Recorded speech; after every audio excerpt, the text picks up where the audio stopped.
Chaos, my A friend. message to you, Rudy. Hey, sorry, I had to do it. I know we didn't plan it, but I had to say it. Go ahead. Sorry. Oh, are you kidding? Look, hearing that from you, it's an amazing feeling, especially because we were just talking before we got on this, the fact that we've been doing this for such a long time. We haven't actually spoken. Actually, the last time you and I saw each other was at that fashion show a couple of years ago. No, the fashion show. Oh, really? Was it the Much Music Awards red carpet or after that? It was after that. It was at a fashion show because I have the picture, and it was about probably 4 or 5 years ago. It was a fashion show fundraiser, and we ran into each other I think it was just before the show started. And we've got a chance to chat and everything else. So, but, man, it is just great talking to you. But even more importantly, man, it's great you've got music back on track. I love the single that we're going to talk about. I mean, the fact that you say back on track, it's also why I love your honesty, too, because just because you're a musician for over some odd 20 years and you keep making music doesn't mean it's on track. And the fact that you point that out is also something that's very important for us as mature artists as we start making music and we have a path to compete with. It's very important to keep your music on track, whatever that's defined as for you. So I appreciate that comment more than you know. Well, let's jump right into it because on track, the past, really has to do with this new single.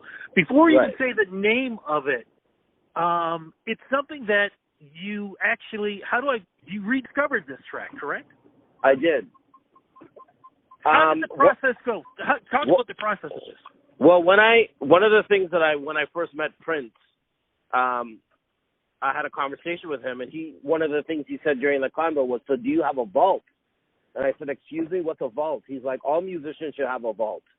I go, "What's a vault?" He's like, "You write a song, and maybe you didn't finish it, or maybe it's a really good one, but you don't know how to you need some other musicians on it, or you want to give it to someone else, whatever.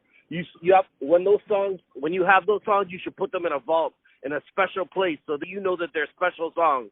Don't just leave them in the computer or on tape or whatever you use." So I started keeping a vault. I met him in about 2009 or 8. So from there, I just kept on things. I'd write something, and if I thought it had a little magic to it, I'd throw it in the vault. And this one, for somehow, I don't know, we all know this experience. It got into my shuffle. It somehow ended up on my iPod shuffle, my computer shuffle, or my iPod shuffle in my car, and I was driving, and it came on, and I was like, is this even me? I couldn't even believe it. I was like, what is this? And I realized it was a demo I'd made up on the farm where my parents live in Brooklyn, Ontario, that I thought was really good, and I hadn't sung in a while. I was mostly rapping at the time, so it was my first time singing in a while, and I thought, wow. But when I listened to it, I realized why I threw it in the vault. It was such a huge kind of demo that I needed to really produce it, or I needed help to produce it, is what I realized after. I didn't realize that then. I was too egocentric to really say that then, but after I listened to it, I started thinking, you know what? This sounds like a job for Mastercraft or one of my friends that were big dance producers. If I knew Daft Punk, I would have called them, but I didn't. So what was it? And I was going to ask you, what was it like working with them and what they ended up helping create with this new track? Well, Jesse Keeler, I've known since we were kids coming up in Kensington Market in Toronto, just going to parties. He was a DJ that everyone knew. He's also part of the band Depth From Above. They have a new record that's about to drop, Plug. But he's also half of Mastercraft, and I called his partner and I said, hey, I slyly said, can you do the drums for this just to get in there? I was like, can you just put some drums on this? And then he heard it, flipped out, called me back and said, hey, I talked to Jesse and we want to do this as a production duo. And it was easy, man. I've known those guys since we were kids. We were in the studio all day for a week on end, just eating pizza, drinking beers, and having a ball. And you can hear it in the song, is that it's just so fun. It was like, it's like Sam Roberts says in that lyric, stay true to your friends, they'll save you in the end. It's really true, especially when you have musician friends that you're tight with. Sometimes when you get back in the studio with them, it's like as if you were transformed back to when you first met each other. So it was really easy, the process working with them. Did it surprise you, though, the sound? Because for me, it sounds like something that would have been released between 1976 and I'd say 1982. No, because you see, whether I want to believe it or not, whether I like admitting it or not, my parents, their heyday, they were in New York during that time. And a lot of my parents' records, when they'd have kids over when I was a kid, they'd play that stuff. And as a kid, when you see your parents dancing and, like, you're a bit embarrassed. You're like, I don't know about this music. I don't know about this disco thing, man. This funk thing is not really my thing. And then you grow older, you become like your parents, and you're like, yo, this is some, like, Batman things here. You know what I mean? It's like, after a while, you have to be old enough. You know those signs when we were coming up, only for the adults, only for the sexy people? That's sort of what starts to happen, is that you're no longer this teeny bopper where you're trying to make songs. I don't think I ever really followed the radio, but I was very aware of trend. But when the songs started to come together, I thought, you know what, this might be disco, but I don't care. Because, you know, disco gets a bad rap with the hip-hoppers and with the underground people. It was like that really, really trendy music. So, it does have that feel. It's, you know, I'm a huge fan of Prince. I've always been a huge fan of people like The Roots. You know, all the great producers and all the people who use live instruments, I've always been a super fan of. So I don't have a problem with that. It's starting to, sorry, 1 second, I'm just cutting out here. It's starting to get some radio play now, so I guess everyone's about it too, and that makes me excited. Well, here's the thing, because, and again, we're gonna name the track in a second and lyrically what it's about. But the thing is, though, you know, I've talked to people about this before too. When you go into the clubs, very rarely do you hear any of the new music, and that's not putting it down. It's just they're not dance music. You hear either a remix of maybe one of those new tracks, or you end up having to go back in the day to be able to dance. This track can easily go into the clubs and have a good time and not have to be touched. I feel that. It's ironic that I made a club track during COVID when no one could go to clubs.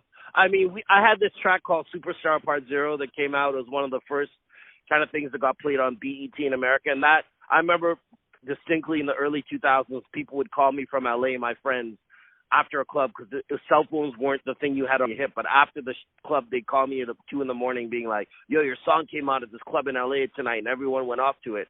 So I have had some songs that had club play, but this one is definitely just it makes you want to shake your booty, I guess, is the term that people are using. And I think I feel like I've done music enough. I always was afraid of making music like that, only because of the superficiality of it. But I've done so many different types of music, from reggae. I should say we, meaning my team and my live band, and all the guys, all the other geniuses that helped me out. We've done so many types of music, from like reggae to hip hop to funk to. It was just finally nice to commit to one genre and say, look, I'm going for this kind of disco. And there's a really, really kind of house sound that Mastercraft brought to it too. The way they filtered the beats and the way that they produced a lot of the four to the floor stuff is very, very, very, like, I wouldn't say house music. I wouldn't say techno, but it's got their signature, definitely. It absolutely does. Okay, let's go back to it. What's the name of the new song? Lyrically, what it's about? And as you said, it's a dance track. You know what? This is just about bringing people together. The song's called Supernovas, and I'm really proud of this one. I hope everyone enjoys it. It's just about after the party, man. It's just continuing to have success and continuing to have fun, regardless of your age, regardless of your race, regardless of your restrictions. Supernovas is like untouchable. You can't be touched because you're a supernova. Here it is, Supernova. Rudy, thank you for letting me debut with you. After the party, when the party's over, 'cause everybody knows, we'll be supernovas when the party's over. Isn't this the right time for this song? Because as you just said about, you know, because we're all dealing with COVID-19, you know, people can't go in the clubs, but they need to have some kind of outlet, even if they're dancing at home in front of their computers or wherever else. This is the perfect track, I think, now, just to give people that moment of just enjoying themselves. I mean, a friend of mine, Jarrett, who works at a bar downtown, has just not been able to work in the last couple of days. And somehow he put the song on his way from his on his way home from a meeting at the bar where they're told, you're going to be locked down. And he heard the lyric, "Where are you going to go after the party?" And he thought, yo, did you write this song for me? Because I don't know where I'm going to go right now after this whole thing's over, because I'm usually pouring drinks and having a good time and being a bartender. So it does kind of fit for that. Again, you can't ever take credit for that. It's the universe. And I've had a couple of those moments in life where the song seems to fit the scenario. I don't know what it is, man. I think it's kismet, and I think it's just collective consciousness, and I thank the creator or God or whatever you want to call it that I still have the ability to tap into that. And I also thank you for picking up on that, because it is the perfect time for it. Is there a chance that there going to be a remix done for this, a long extended version, since we are going old school?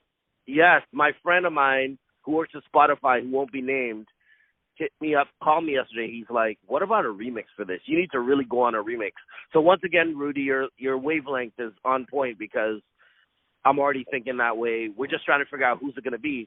To stay true to back in the days, it might be 3 or 4 different people. Remember, there was this remix and that remix and the 45 exactly. And this. So we might go that way. We'll see. Everybody's just chilling right now, so they definitely have times on their hands. I just need to find the musical buddies that will be this perfect to do this and get at them and let them see what they can do with it. But definitely, that's the next facet right now. Who did the amazing artwork? Because that's a poster. I love the picture of the laser. That's back to my man Dedos from the crew called the Rascals. I don't know if you guys remember them, who's ever listening right now. They put me on in the game. Red One, Misfit, Saul Guy, all those guys put me on in the game. Dedos did the art on Joyful Rebellion. He did the art on Atlantis. He did the art on Exit. So I called him up. He has a family now. He's also in the video. So Dedos is a Letterman b-boy. He's a b-boy. He's a graph artist. So he's also in the video. But he did this artwork. He banged it out in 2 or 3 days. There was a template there that I had sort of drew with a couple other people, but he took it into that Star Wars Tron realm that you're talking about, and I love it. So 80s, so 80s. Absolutely. Any chance that you're going to go back into the vault for more music? Could there be an EP? Could there be an album coming into 2021? That's the mystery Jeopardy question. Rest in peace, Alex. I think it's what it is I'm not trying to push that too much. I realize everyone's at home at COVID, and I don't want to be too, as an artist, I feel like in the past I just drop music, and then it's just like annoying in a way. So for me, I'm not saying it's annoying. I'm just saying that for me, I'm just wary of not spreading myself too thin. And in these days, you got to promote. You got to get on Instagram. You got to say, please like my thing. It's different. Back in the days, you just put out a song. You're anonymously out there. Now you got to do all this stuff behind it. And I like where everything's are now. If this song ends up getting on radio and doing well, I'll feel so blessed. And if in 2021, early 2021, I feel like, because I got a lot of music. I will say that to answer that question. I have over 100 songs, some in the vault, I have 4 albums ready to go. It's just a matter of the timing. It's always timing. You know that, Rudy. I know. But speaking of timing, because I spoke to this gentleman a couple of months ago, Hawksley Workman, and I said to him, what an amazing voice. Amazing voice, amazing artist. And I said to him, and I'm going to ask you too, is there a chance of a collaboration between the two of you? Because you two are mad geniuses, and I could only imagine the Frankenstein music that you two would put together. Could there be a chance for that to happen in the future? You know what? Ryan Dahl, who's from a band called Age of Electric. I'm dropping bombs. I don't know if people are going to know these bands in your audience, but he produced 3 or 4 songs on my record called Black on Blonde. He played guitar with me on Dog Is Mine. He's in a group with Hawksley Workman, and the other guy in the group is the guy from Hot Hot Heat named Steve. I forget the name of the band now, but they had a couple of hit records, and I used to leave the studio. It was like Snuffleupagus, I used to call it, because as soon as I never got to see him. I would even see his jacket that he left or something. It's like, where's Hawksley? Oh, he's not here. I'm like, how come he's never here when I'm here? So we have this thing, and then back in the days, Estero would always be like, I know you guys remember Estero. She would be like, you two have to do a song. You guys' voices will blend so good together. So it's there. Hawksley, if you're listening, anytime, let's do this, brother. I'm a huge fan. I've always been a huge fan. It's just a matter. It's always timing. Same thing. It's whether we can get in a room together. I would love to do a song with him. I'm going to make that happen. I'm going to contact him, and I'm going to make this happen. Let's do it. I'll give you executive producer credit if you make that happen. Because okay, cool. Go ahead. Yes, thank you so much for having me. No, I was going to say before we go though, because as you know, we're dealing with COVID-19. Racism is in such a different manner than it's ever been before, and how it's being displayed. I want to get your thoughts on what the world is dealing with right now, and what do you think is the best way to get through these tough times? For me, I think that part of it is just being very careful. Be trepidatious about be very, very cautious about judging people. I know for me, when I walk into establishment, whether I always have a mask on, but sometimes some of the first things people say to you before they say hello or hi is, can you sanitize? Like, people need to be really polite and kind and realize people are stressed. Whether you're working behind the counter and you see someone without their mask or you don't just bark at them. You ask their name, you say hello, and then you maybe ask them to do stuff. People who are out there, even though some people think it doesn't mean anything, wearing a mask, whether you're a young person or susceptible or whether you've not tested positive, do it and take care of the people in your community. And, more than anything, get together this is a good time for family and friends, man. I'm currently in my hometown, Whitby, Ontario, on the corner of Byron and Colborne Street, where I grew up. And I see high school friends almost every 2 or 3 days now because everyone's home, no one's working. Reconnect with your friends, reconnect with your people, reconnect with your family, all the things that you've neglected because you had work or your career or all these things that you thought were higher than thou. This is the universe's way of saying, get together with the people you love. We're allowed to do that at least in small groups. And, let the festive times fly within your small group. So that's what I would say. And, listen to my song so I can get a lot of Spotify likes and so I can get a lot of listens. Put that up on repeat when you go to sleep at night and just let it play. Do that for Kevin, your friend Kevin. All right? Crab bucket dude. That's easy enough to do. Here's the last question, and I've never asked you this before, and this is going to be a first. Social media is the place to go. Where do we go to follow you? Twitter's Chaos Inception. Hit me up there. Instagram is Chaos Television, KOS, the word television. And Facebook is just Chaos. You can reach me there. My brother, I love you. I am so glad we had a chance to talk. I wish we could talk for another 5, 6, 10 hours. But you know what? All the audience, I'm interrupting you to say the audience listen to this man here. There's very few people that you get on the phone and you forget you're in an interview and you forget you're in your car and you just flow. He just lets you flow. He's like another rapper in the room. He just inspires you to flow. So before you say all this to me, I just want to say thank you for doing what you do for so long. Longevity speaks it all. Big respect to you, my friend. Always respect to you. Be safe. Definitely we got to talk in 2021, and hopefully this vaccine will work, and we can. I'll drive to Whitby and do an interview with you, my friend, if everything is. Let's do it. Let's do it. I have a feeling we're going to be all right in January 2021. That's my gut feeling. I'm crossing my fingers on that, too. Like I said, be safe. Enjoy the holidays. Love you. Miss you. Talk to you soon. Peace, brother. Take care. Bye-bye. Bye.